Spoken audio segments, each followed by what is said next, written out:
Bonjour, bienvenue dans Dimanche en politique, votre magazine de débat régional, un magazine délocalisé cette semaine au Salon de l'Agriculture de Paris, ici, porte de Versailles. À mes côtés, comme chaque semaine, est donc délocalisé lui aussi, Laurent Dubois. Bonjour à vous, Laurent. Bonjour Patrick. Alors, notre actualité régionale a été marquée certainement plus qu'ailleurs en France par la grogne des agriculteurs qui ont défendu leur classement en zone défavorisée pour sauver leur ferme. Mais d'un autre côté, y a-t-il encore une place dans notre modèle agricole pour des exploitations plus modestes? Quelle ferme demain? Donc, c'est la question que nous posons cette semaine. Avec nous pour y répondre, trois invités. Huguette Tiegna, bonjour. Bonjour. Vous êtes député La République En Marche du Lot. Vous porterez donc la voix du gouvernement, mais aussi celle de vos administrés sur une terre qui s'est battue, elle aussi, pour préserver ces zones défavorisées. Également avec nous, Guillaume Darouy. Bonjour à vous. Bonjour. Vous êtes le vice-président du syndicat agricole des jeunes agriculteurs d'Occitanie. Des jeunes agriculteurs qui ont un slogan, des fermes et pas des firmes. Et vous, François Purseigle, vous avez coécrit De la ferme à la firme, le nouveau capitalisme agricole. Bonjour à vous. Bonjour. Vous êtes sociologue rattaché à l'Institut national polytechnique de Toulouse. Alors, avant de vous donner la parole, mesdames, messieurs, comme le veut la tradition ici, on écoute celle des citoyens. Que pensent-ils du mouvement des agriculteurs et de leur situation actuelle? Vous êtes allé leur poser la question, Laurent. J'en entends parler comme tout le monde, parce qu'on est bloqué sur le périphérique pendant juste avant les vacances, là, mais pas plus précisément que ça. Est-ce qu'il faut que le gouvernement et l'Europe financent l'agriculture? Oui, les aides européennes. Tous les corps de métier aimeraient bien pouvoir obtenir des aides. De toute façon, à un moment ou à un autre, il faut un peu d'autonomie. Les gens doivent vivre de leur travail et non pas d'aide, parce que les aides, c'est toujours faussé et c'est parfois un peu arbitraire. Aider les agriculteurs, très certainement, après ceux qui produisent dans des conditions qui soient saines, une alimentation saine. Est-ce que vous serez prête à payer un peu plus cher votre lait ou la viande pour aider les agriculteurs? Je le fais déjà. J'achète beaucoup en circuit court. Oui. Je trouve que c'est... bien sûr, c'est un peu plus cher. Il faut aussi pouvoir se le permettre, mais c'est une solution. Si vous avez des enfants, est-ce que vous leur conseillerez de devenir agriculteur? Mon fils est agriculteur. C'est pas simple. Et votre petit-fils, est-ce que vous souhaiteriez qu'il reprenne l'exploitation? J'aimerais, mais il faudra que ça change. Faut pas dans les conditions actuelles, là. C'est pas possible. Alors, on vient d'entendre les citoyens consommateurs à l'instant. Est-ce que ce n'est pas eux aussi, finalement, qui peuvent décider de l'avenir de notre agriculture, Huguette Tiegna? Oui, tout à fait. D'abord, concernant les zones défavorisées, il est vrai que la carte ICHN, ça fait des années qu'elle n'a pas été modifiée. Non, mais sur les agriculteurs eux-mêmes, Oui. le fait que l'on paye plus cher les produits, est-ce que c'est une solution pour maintenir en vie et aider à vivre les agriculteurs? Tout à fait, c'est une solution parce que quand nous avons fait les états généraux de l'alimentation, les consommateurs ont vraiment exprimé leur désir de manger sain, même s'ils doivent payer plus cher qu'ils le font habituellement. Et nous l'avons écouté, il y a des personnes qui le font déjà. Donc ça, c'est déjà un point. Guillaume Darouy, vous pensez que c'est aux consommateurs aussi, finalement, d'être un consommateur citoyen pour sauver notre agriculture, y compris les exploitations les plus en danger? Bien évidemment, c'est la base. C'est lui qui définit derrière qu'est-ce que vont être les filières. Donc quand un consommateur va faire un acte d'achat sur des produits dits intensifs, il ne va que favoriser la multiplication des exploitations Oui, mais agricoles est-ce que c'est pas de l'aspirine pour soigner un cancer? Parce que c'est pas les consommateurs, il y a d'autres problèmes de fond par rapport à l'agriculture. C'est pas le fait de payer 10 centimes, 20 centimes, 30 centimes plus cher le pain, la viande, le lait qui va vraiment changer les choses, non? Je me pose quand même des questions. Quand on voit qu'il y a 30 ou 40 ans de ça, 70% du budget d'un foyer est attribué à l'alimentation, alors qu'aujourd'hui, c'est que 20%, qu'on préfère avoir un téléphone à 700 € dans la poche, une tablette. Il y a quand même le consommateur qui a changé sa façon de consommer, qui va privilégier plutôt les loisirs, le sport, tout ce qui est, on va dire, récréatif, entre guillemets, en délaissant la partie alimentation. Donc oui, ce que vous dites, c'est pas faux. Mais il y a quand même cet acte d'achat qui a été impulsé par le marketing, par la communication, par certains industriels. C'est une réalité. Maintenant, il faut que ça change et que le consommateur, fin de compte, réapprenne à consommer et à se nourrir. Face à une agriculture, vous le dites, qui est de plus en plus quand même une agriculture de firme, hein, finalement. Est-ce que le consommateur peut encore avoir son mot à dire ? Pas forcément une agriculture qui est de plus en plus de firmes. Disons qu'on a un glissement, un effacement du modèle familial au profit, oui, de firmes de production dans certains secteurs, dans certaines filières. Mais c'est très juste de souligner le fait que le consommateur doit savoir, doit comprendre que la diversité des modèles, des formes d'agriculture a un prix. Oui, la coexistence... Oui, mais le consommateur il veut aussi et la qualité et le bas prix. C'est parfois schizophrénique, mais c'est comme ça. Est-ce que c'est possible ça ? Peut-être, mais ce qui est très juste dans votre remarque renvoie au fait que tout ne revient pas aux politiques, tout ne revient pas aux agriculteurs. Il va de soi que les consommateurs doivent à un moment donné aussi s'engager, s'ils le veulent, dans les sondages d'opinion. Ils réclament de la qualité, ils réclament de la diversité. Eh bien, cette diversité, cette qualité, elle a un prix. Alors on va revenir au mouvement, hein, à ce conflit agricole qui a secoué l'Occitanie, celui pour la défense des exploitations situées en zone défavorisée. Est-ce que si ces exploitations disparaissent, Guillaume Darrouy, ce sont des territoires entiers qui meurent ? Bien évidemment, je pense qu'il n'y a pas besoin d'avoir fait l'ENA pour voir que dans notre région Occitanie, qu'est-ce qui fait une partie de l'activité économique ? C'est l'agriculture et l'agroalimentaire. Je vous rappelle que c'est le premier employeur en Occitanie, l'agriculture et l'agroalimentaire. Donc, chaque exploitation qui disparaît, c'est entre 5 et 6 emplois derrière qui disparaissent. Là, je vais vous provoquer. Mais est-ce que c'est pas normal que des exploitations disparaissent ? C'est la loi du marché, c'est la loi économique. C'est aussi un choix politique, hein. J'ai tendance à dire, nous, notre choix, il est clair. On veut vivre sur nos territoires, on veut animer nos territoires. Parce qu'au-delà de ça, l'agriculture, c'est pas juste produire pour se nourrir. C'est tout ce qui va à côté, c'est l'animation des territoires, c'est la vie des territoires. Donc, moi, je ne partage pas tout à fait ce point de vue, soyons clairs. Hein. Alors, le choix politique, justement, il est où, Huguette Tiegna, à travers cette réforme des cartes, de la carte des zones défavorisées, ces subventions qui risquent d'être supprimées, de faire mourir des exploitations? Votre choix politique, il est où, là? Alors moi, je pense qu'il faut d'abord féliciter le gouvernement d'avoir eu le courage de revoir cette carte ICHN. Il a fait sous la contrainte, parce qu'il y avait les pneus qui brûlaient. Non, pas forcément, parce que depuis le début du mandat, nous avons commencé par les États généraux. Nous nous sommes engagés pendant la campagne. Le président Emmanuel Macron s'est engagé à revoir l'agriculture pour que les agriculteurs puissent vivre de leur travail. Donc c'est un processus. Après les États généraux, nous sommes arrivés au renouvellement de la carte, parce que nous sommes aussi critiqués au niveau de l'Union européenne, mais au niveau de la Cour des comptes aussi. C'est la faute de l'Europe. C'est la faute de l'Europe. J'ai dit que nous sommes critiqués. L'Europe, il n'y a pas que la France, hein, il y a beaucoup de pays. Donc, il s'agit d'essayer d'harmoniser l'agriculture pour que chacun puisse trouver son compte. Au niveau du gouvernement, nous avons décidé de mettre quand même sur la table 5 milliards d'euros, soit 1 milliard pour les jeunes agriculteurs. Ce n'est pas rien. Maintenant, pour le renouvellement de la carte, des critères ont été définis pour que ces critères-là puissent être valables au niveau européen. Mais nous avons effectivement connu beaucoup de mouvements au niveau de l'Occitanie, mais l'Occitanie a aussi été écoutée. Si je prends l'exemple du Lot, nous avons été plusieurs fois au ministère avec les syndicats. Vous êtes intervenu, vous, personnellement, pour faire la carte. Et sur le terrain, je suis allée les voir aussi, nous avons beaucoup parlé. Il s'avère qu'il y a des communes, effectivement, qui sont sorties et que si on analyse les faits, ils ont peut-être besoin d'aide par rapport à la nature de leur sol. Mais ça, ce sont aussi des choses qui vont être affinées, notamment la prise en compte de la continuité territoriale pour certains départements. Ces exploitations, qui sont souvent des exploitations de production simple, hein, et pas de transformation et de vente, elles se situent comment aujourd'hui par rapport à cette agriculture en évolution que vous définissez dans votre ouvrage, c'est-à-dire une agriculture où se forment de plus en plus de firmes de super exploitation? Disons que les exploitations que nous connaissons en Midi-Pyrénées sont souvent des exploitations de polyculture élevage qui trinquent.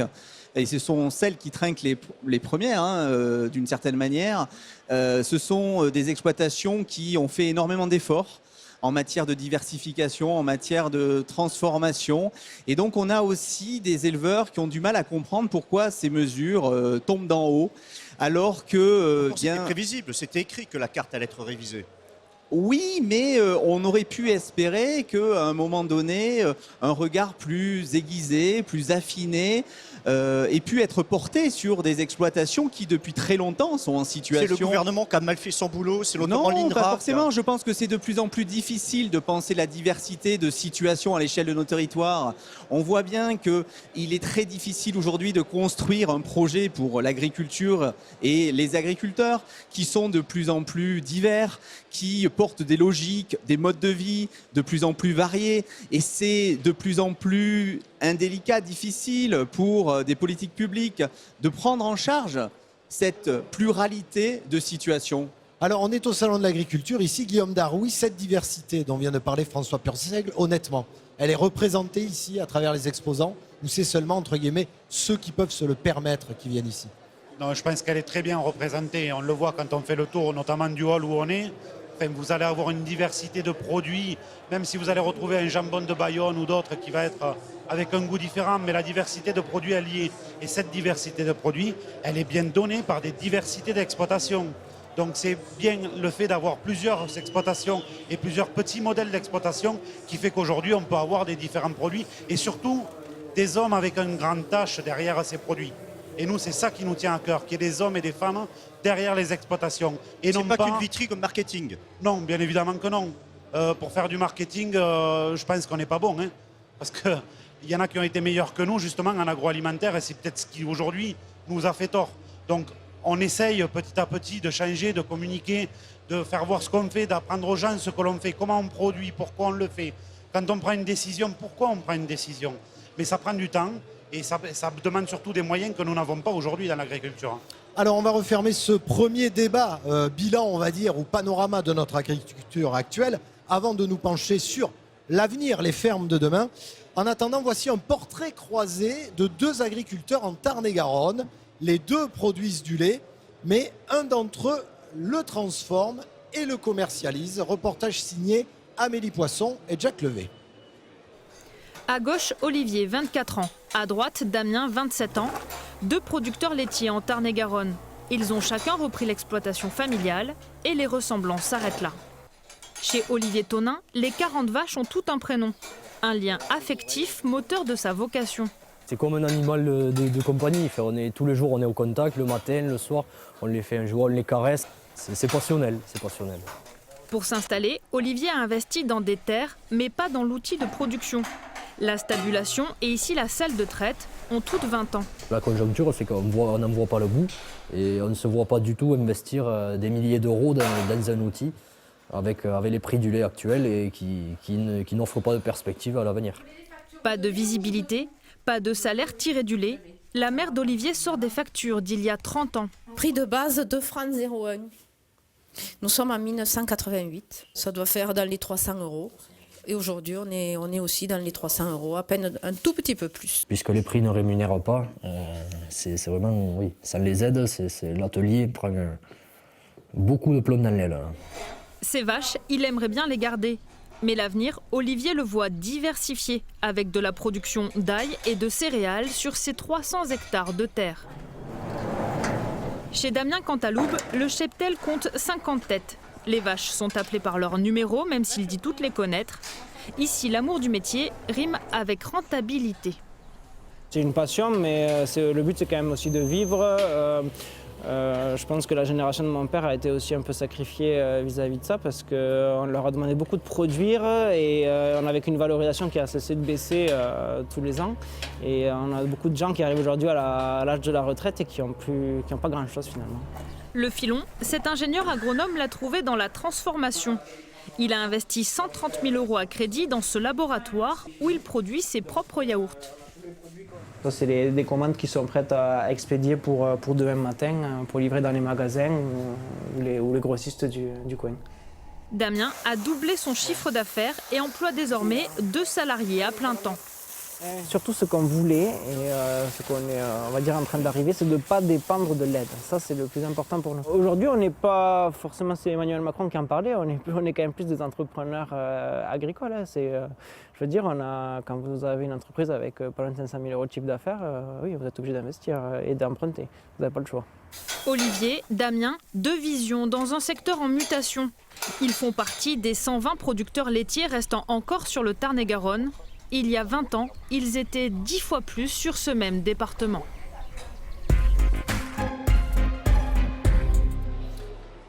Alors le paysan, producteur, transformateur, distributeur, c'est ça forcément l'avenir ou pas? Ben, ça peut être l'avenir. Maintenant, est-ce qu'on va être capable d'arriver à nourrir toute la population de cette façon-là? Je ne sais pas. J'espère que oui. Mais je pense quand même qu'il va y avoir des gros défis à relever, que ce soit en termes de distribution, que ce soit en termes de transformation. Aujourd'hui, il faut quand même être conscient qu'il y a plein de jeunes qui veulent essayer de faire le pas vers la transformation, mais qui souvent ne peuvent pas y arriver parce que les banques ne les suivent pas ou parce qu'ils n'ont pas les capacités suffisantes pour arriver à investir. Et ça, c'est un réel problème. Donc il y a tout un système à repenser pour arriver à cet objectif-là. Mais bien évidemment que notre rêve, il est qu'on arrive à avoir un produit fini qu'on puisse vendre à un consommateur en direct, ce qui crée plus de l'échange. Je pense qu'il ne faut pas avoir de vision caricaturale ou duale de l'agriculture. C'est ça, d'ailleurs, on n'a pas voulu les affronter. Tout à fait, mais je pense que chacun des agriculteurs trouve ça ou ses solutions. Vous savez, tous les agriculteurs ne pourront pas, à un moment donné, basculer vers les circuits courts. Pourquoi? Parce qu'ils ne disposeront pas forcément des avantages comparatifs sur le plan territorial pour mettre en marché localement leurs produits. D'autre part, certains n'auront pas forcément la volonté de le faire. Vous avez des agriculteurs qui n'ont pas choisi d'être agriculteurs pour vendre sur les marchés. Il faut l'entendre. Alors certains le font et le feront très bien. Alors il faut aussi que les politiques accompagnent ces producteurs qui font des efforts en matière de transformation et qui sont rarement soutenus. On ne le rappelle pas suffisamment. Bon nombre d'agriculteurs qui sont en circuit court, et notamment en zone méditerranéenne et en Occitanie, sont faiblement soutenus par les dispositifs de politique publique. Mais à chacun sa solution d'une certaine manière, et on le voit à l'échelle d'un seul canton, une diversité d'approches, une diversité de réponses, aujourd'hui ne s'affrontent pas, mais coexistent. Alors ce soutien, vous l'envisagez, vous, dans votre politique agricole ou pas? Ce soutien à ces agriculteurs, on vient de le voir, qui essaient de distribuer en circuit court notamment. Oui, dans l'objectif du gouvernement, c'est aussi de favoriser les circuits courts. Parce que vous le savez, nous avons des départements qui sont très variés et qui n'ont pas les mêmes contraintes, qui ne font pas forcément les mêmes produits et qui font des produits qui sont peut-être adaptés à leur territoire. Donc, je pense que les circuits courts sont un bon moyen pour ces agriculteurs-là pour qu'ils puissent s'en sortir. Il y a des mesures d'accompagnement. La loi sur l'agriculture que nous sommes en train de préparer, c'est aussi d'aller dans le sens de faire vivre aussi ces petits agriculteurs. Et il est vrai qu'aujourd'hui, on a tendance à penser grande production, grande firme. Chaque modèle qui existe aujourd'hui a sa raison d'être. On ne peut pas dire aujourd'hui qu'on va faire... On enlève celui-là et on avantage celui-là. Pour le moment, je pense que chacun doit cohabiter. Et nous savons aussi que pour que les agriculteurs puissent vivre de leur travail, il peut arriver... Ils ne sont pas obligés de faire chacun de la production jusqu'à la transformation et la vente. Donc chacun les fera. producteurs simples peuvent, entre guillemets, survivre et continuer Exactement, à faire partie de la filière. chacun peut faire en fonction de sa logique. Et je pense qu'on aura toujours de l'agriculture vivrière aussi, parce que c'est aussi une passion, c'est aussi une façon de maintenir nos paysages. Voilà. Alors, ce dernier conflit agricole sur la défense des zones défavorisées, ce qui a mis le feu aux poudres, c'est une aide européenne qui serait supprimée en cas de déclassement de cette carte. Alors, on va retrouver Laurent Dubois dans les allées du salon, près des stands d'Occitanie, avec un représentant de la Commission européenne, Laurent. Et oui, Patrick, à mes côtés, Guillaume Roty, qui est le porte-parole de la Commission européenne à Paris. On va commencer par une question d'actualité brûlante. La carte des zones défavorisées qui a été transmise à Bruxelles. Alors, est-ce que Bruxelles peut retoquer ou réviser cette carte qui a mis le feu à nos campagnes? Bonjour. Alors cette carte des zones défavorisées, elle est en train d'être renouvelée partout en Europe dans le cadre d'un règlement qui a été adopté en 2013. Et l'idée, c'est vraiment d'actualiser toutes ces cartes qui datent pour certaines, 1976 en France. Et donc le processus, c'est qu'on discute avec les autorités françaises. C'est une vraie discussion? C'est une vraie discussion sur la base de critères qui ont été définis, qui sont des critères parfois objectifs, biophysiques. Est-ce que la zone est défavorisée parce qu'il n'y a pas beaucoup, elle est trop aride ou parce qu'il y a trop de cailloux?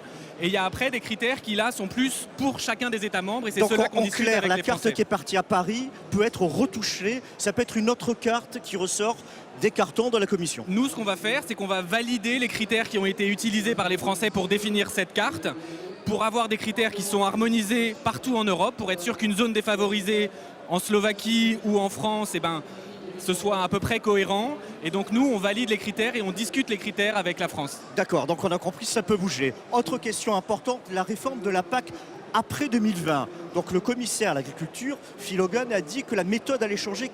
Peut-être qu'on allait, à quelque sorte, donner plus d'autonomie aux États membres. La FNSEA parle de renationalisation. Est-ce qu'on va assister à une renationalisation de la PAC ? Alors c'est pas l'objectif qu'on a mis en avant. Nous, ce qu'on a fait, c'est qu'on a fait une proposition pour faire fonctionner mieux la politique agricole commune et faire en sorte d'atteindre nos objectifs qui sont une agriculture plus compétitive, plus durable et aussi qui assure un haut niveau de sécurité alimentaire. Et pour ça, on pense que c'est important de donner un peu plus d'autonomie dans la mise en œuvre aux États membres, que tout ne se décide pas à Bruxelles. Merci beaucoup Guillaume. Merci à vous. Merci à vous, messieurs. Alors Guillaume Darwin, réaction Oui, des réactions, ça me fait rire. Hein. Quand on me dit il faut... On a bien fait de ne pas vous mettre en plateau ensemble, alors oui. Pourquoi ? Non, on ne va pas se battre quand même. Mais quand j'entends dire qu'il faut harmoniser, qu'il faut faire quelque chose de lisse, hein, mais nous on n'attend que ça. Aujourd'hui, vous avez des matières actives qui sont interdites en France, qui sont autorisées en Europe. Les produits, on les consomme. Est-ce que c'est logique ? Est-ce que c'est harmonisé ? Donc peut-être qu'avant de vouloir harmoniser les cartes des zones défavorisées, on ferait mieux d'harmoniser déjà nos critères de production et on y verrait plus clair. Comment voulez-vous aujourd'hui qu'un producteur de lait ou de charcuterie, il arrive à s'en sortir dans des démarches commerciales quand en face de lui, il a des industriels qui prennent des produits dans d'autres pays qui n'ont pas les mêmes règles que les nôtres et qui va venir les vendre et les proposer à des prix défiant de toute concurrence. Mais tout ça, c'est du blabla. Alors s'il faut qu'on aille faire brûler Bruxelles pour leur faire comprendre, on le fera, ne vous inquiétez pas. Hein. Mais il va falloir qu'ils le comprennent. Hein. Bah écoutez, je pense que le message est suffisamment clair et qu'il est bien passé, Guillaume Darwin. Une ferme de demain, une agriculture de demain, sans aide européenne, ce serait possible ou pas, Huguette Tiegna ? Oui, moi je pense que sans aide européenne, une ferme peut être possible. Ça ne sera pas possible pour tout le monde, mais si on considère l'agriculture comme un domaine où on peut entreprendre, comme on le fait dans les autres domaines, c'est possible. D'autant plus que quand j'ai visité les salons de l'agriculture, il y a des startups qui évoluent dans le domaine de l'agroalimentaire et qui s'en sortent très bien. Voilà. On a besoin d'Europe aujourd'hui parce qu'il y a un système qui s'est installé. On peut peut-être en sortir, mais ce n'est pas la question aujourd'hui. Donc il y aura d'autres modèles qui ne vont pas dépendre d'aide et c'est vers ça que nous avons aussi envie d'aller. Mais nous n'avons pas envie de mettre les agriculteurs à part. Pour moi, ce sont des partenaires sûrs dans le domaine de l'agriculture. Moi, je pense qu'il est de plus en plus difficile de construire une politique européenne qui s'adresse à l'ensemble de ces agriculteurs, de ces agricultures. Je l'ai dit tout à l'heure, en fait, deux mouvements assez contradictoires accompagnent l'agriculture, incarnent l'agriculture d'aujourd'hui européenne, à la fois un processus de précarisation et d'assujettissement de populations paysannes qui relèverait, à mon avis, selon moi, avant tout de politiques sociales et territoriales et des politiques familiales qui ont encore besoin de soutien relevant de politiques économiques, tout comme des agricultures de firmes, comme on l'a souligné avec Loïc Mazinck et Geneviève Nguyen, beaucoup plus complexes, qui, elles, peuvent s'affranchir d'un certain nombre de contraintes. Mais comment penser aujourd'hui, d'une certaine manière, une politique face à cette diversité ? C'est là tout l'enjeu. Et on a pensé à un moment donné de l'histoire la politique agricole européenne parce que les agricultures étaient relativement homogènes. Elles relevaient de ce qu'on a pu appeler à un moment donné de l'histoire l'agriculture dite familiale. Mais on voit bien que cette agriculture familiale est de plus en plus déstabilisée, notamment en France, notamment chez nous en Occitanie, dans des zones de polyculture élevage, où les agriculteurs sont de plus en plus seuls. Je tiens à rappeler quand même que 30% des agricultures dites familiales dans notre pays relèvent d'un exercice très individualisé du métier. Et on a des situations d'isolement et de précarisation auxquelles il faut répondre. Et moi, je m'interroge sur la capacité d'une seule politique à pouvoir accompagner, d'une certaine manière, ces agriculteurs qui sont aujourd'hui dans une situation de malaise et de souffrance. Qu'est-ce que vous répondez à ça, Huguette Tiegna ? Alors, je réponds à ça justement que dans l'organisation de l'agriculture aujourd'hui, il faudrait aussi que l'État puisse composer avec les régions.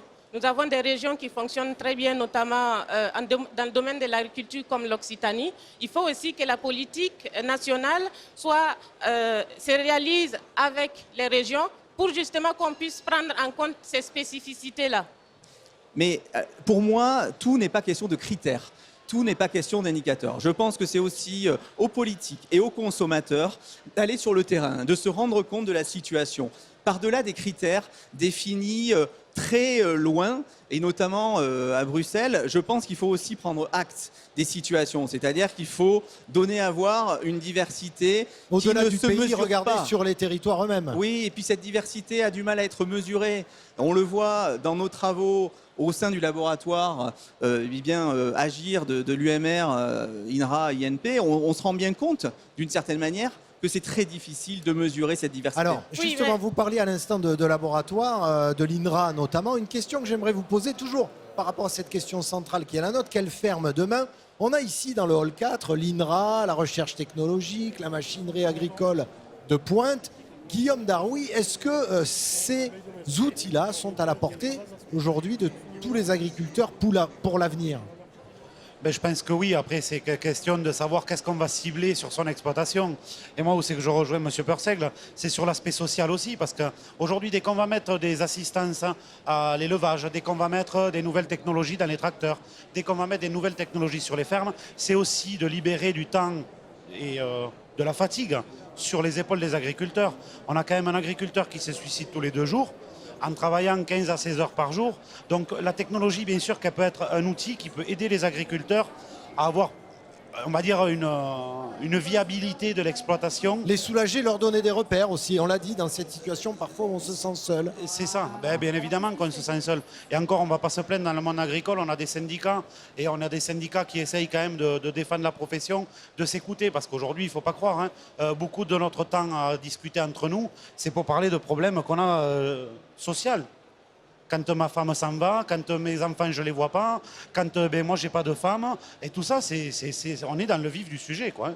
On se sent clairement délaissé par les multiples gouvernements qui sont passés. On ne va pas incriminer Pierre-Paul Mais ou Jacques. bon, au moins on a pu échanger, discuter, et puis on suivra évidemment ce dossier. Merci à vous trois en tout cas d'avoir accepté de débattre. On va retrouver une dernière fois Laurent dans les allées. Laurent, en moins d'1 minute, qu'est-ce qu'on tire comme bilan de cette émission? D'abord, je vous rassure, Patrick, je vous ramène un morceau de jambon de l'Aveyron. volontiers. Ça, c'est évidemment. vendu. Non, plus sérieusement, on retient d'abord, on termine sur une note unanime. Tous nos invités ont lancé 2 appels. Un appel aux consommateurs qui ont les moyens de faire bouger les choses en mettant la main au portefeuille et en soutenant l'agriculture. Et puis l'appel très très clair des JA par rapport à la Commission européenne. Attention, on met le feu si vous retouchez à la carte qui a été envoyée à Bruxelles. Oui, donc des messages clairs qui ont été envoyés. Merci à vous trois en tout cas d'avoir accepté de débattre avec nous.